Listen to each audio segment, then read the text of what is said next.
নমস্কার বন্ধুরা, আজকে তোমাদেরকে আমি একদম সোজা সাপটা ভাবে চিকেন রান্না করে দেখাবো। দেখতে থাকো। চিকেনগুলো আমি ভালো করে ধুয়ে নিয়েছি, কড়াইয়ে তেল দিয়ে দিয়েছি। এখন দারচিনি আর এলাচ ফোড়ন দেবো, তেজপাতা,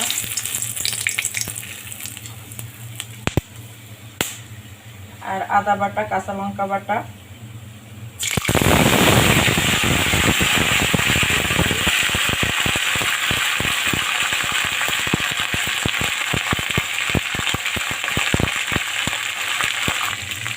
এখানে আদা বাটা, কাঁচা লঙ্কা বাটা আর রসুন বাটা, গোলমরিচ বাটা আছে।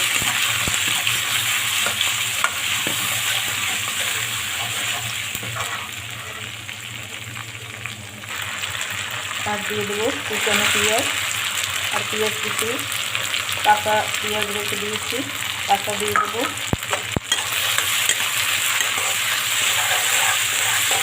এখন ভালো করে ভেজে নেব যতক্ষণে কাঁচা গন্ধটা চলে না যায়।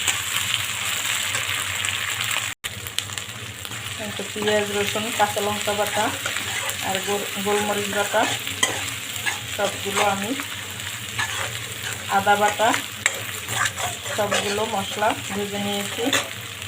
আর এখানে মিশিয়ে রেখেছি হলুদ গুঁড়ো, লঙ্কা গুঁড়ো, জিরা বাটা, লবণ, স্বাদ মতো লবণ, আর একটু কাঁচা তেল দিয়ে দিয়েছি।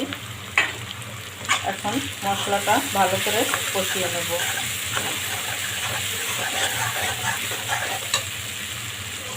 মশলাটা কষানো হয়ে গেছে, মশলা থেকে তেল ছেড়ে দিয়েছে।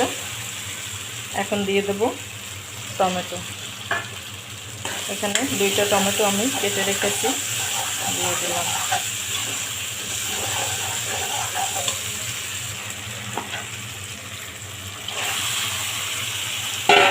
এখন দিয়ে দিলাম ধুয়ে রাখা চিকেনগুলো। এখন আরও 5 মিনিট আমি কষিয়ে নেব।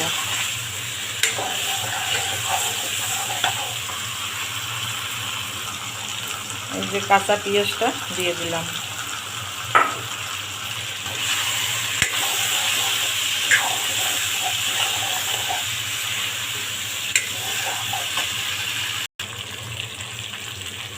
দিয়ে দেব ধনিয়া গুঁড়ো অল্প পরিমাণে, আর দিয়ে দেব গরম মশলা গুঁড়ো।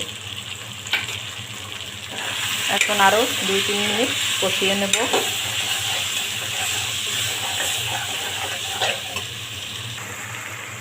চিকেনটা কষানো হয়ে গেছে।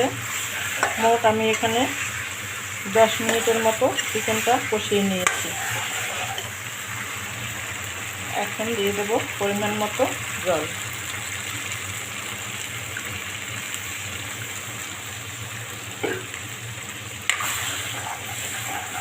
আরও 10 মিনিট আমি রান্না করে নেব।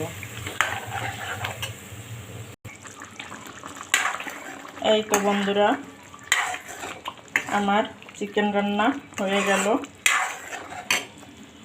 দারুণ স্বাদের চিকেন রান্না করে নিলাম। ফ্লেভারের জন্য, সুন্দর ফ্লেভারের জন্য কয়েকটা কাঁচা লঙ্কা দিয়ে দিলাম। তোমরা এভাবে সোজা সাপটাভাবে একদম সহজ পদ্ধতিতে রান্না করে খেয়ে দেখো, খেতে অসাধারণ লাগে।